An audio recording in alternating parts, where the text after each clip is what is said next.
Hi mga ka-hammer, ito tayo ngayon na mag-install tayo ng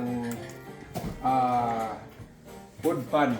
Tinanggal namin yung microwave na may exhaust fan at saka palitan namin ng regular na wood pan na medyo malakas humigop. So meron tayo doon bago. I-install natin yan dito. Tanggalin muna natin to yung existing na exhaust fan. Exhaust ducting. So, yan. Makikita nyo dito, dahil ayun, yung isa na yun, pati yung pipe niya, magkaiba sila ng tracking ng previous. Ayan. So, kaya dito, nabukasan na natin yung dito sila para sa kanyang pipe. Dahil ito 3 inches and 3 by 10 ang wrapping dito. So, yan. Nabutasan na natin ngayon. No?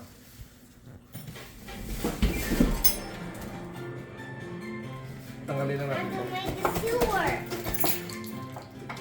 Mama, I'm making something from this one to see when it's creepy. I see this. Mom. Mom. I need it to make sewer.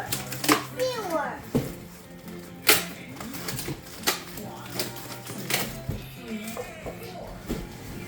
Yung lagay ng saksakan wala pa.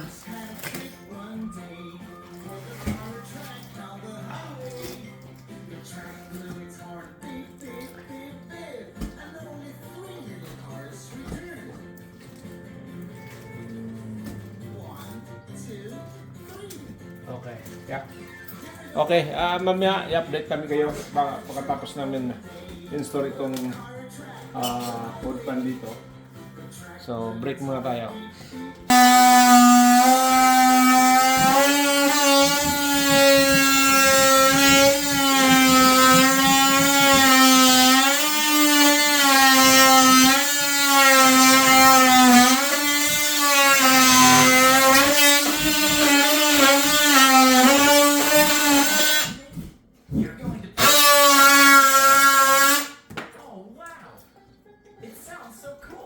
Okay. Basag na. Okay. Install natin na.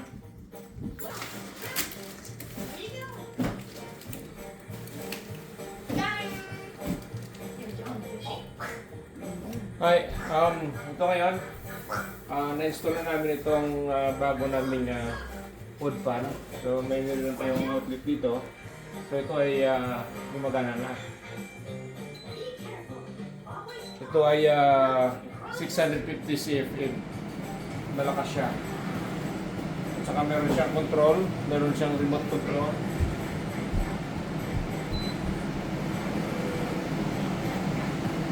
Dalawa siyang blower na makita mo, yan yung higop niya. Kaya nahigopin yung papel. Hindi kaya dati na halos wala kang maramdaman na humihigop. Ayan.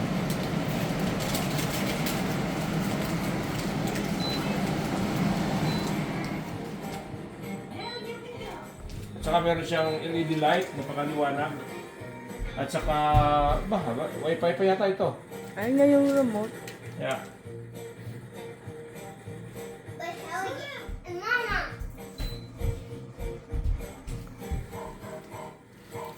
Okay, so dagdagan natin ng aluminum tape dito sa taas para mag-seal siya ng maayos.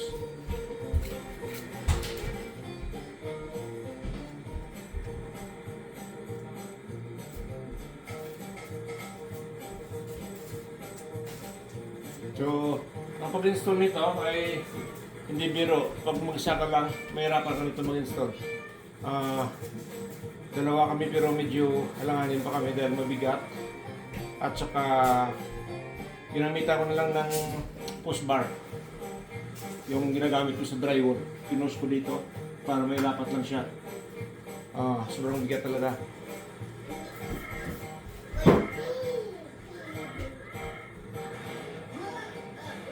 Okay.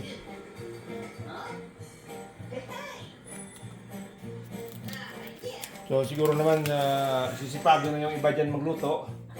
Dahil bago na yung kwan.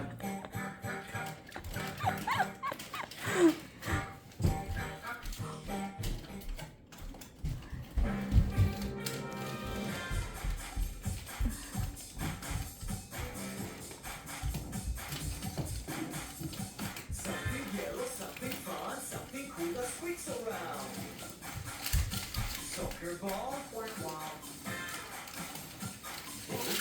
Quack wow. Rubber duck. Yeah. Okay na? And then,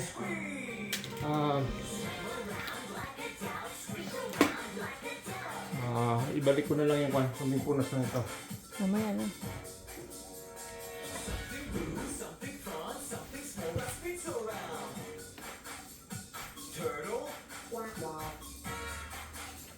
Kite, quack wow. Ibalik ko itong finishing cup niya. Para di naman pangit pag binuksan dito.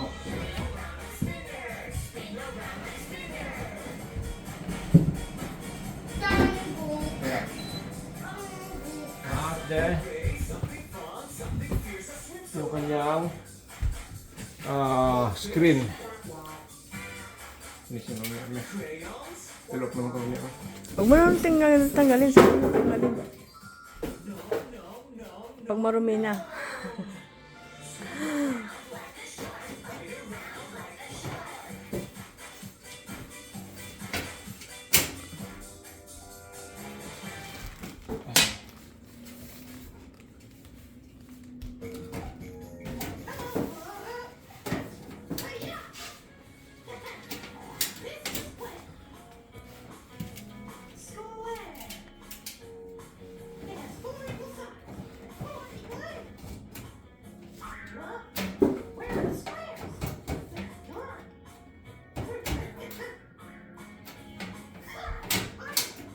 So, yeah.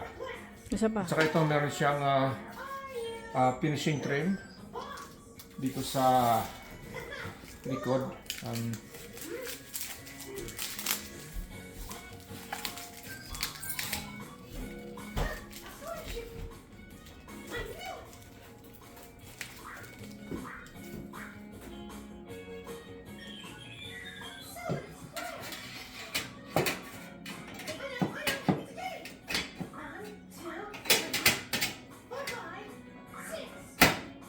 Yeah, dyan siya. So, That's it. yun lang mga ka-hammer. Ganyan lang kadali mag-install ng exhaust fan. Kung kailangan niyo yung service ko, tawag lang 780-340-2040. Maraming salamat. Cut na.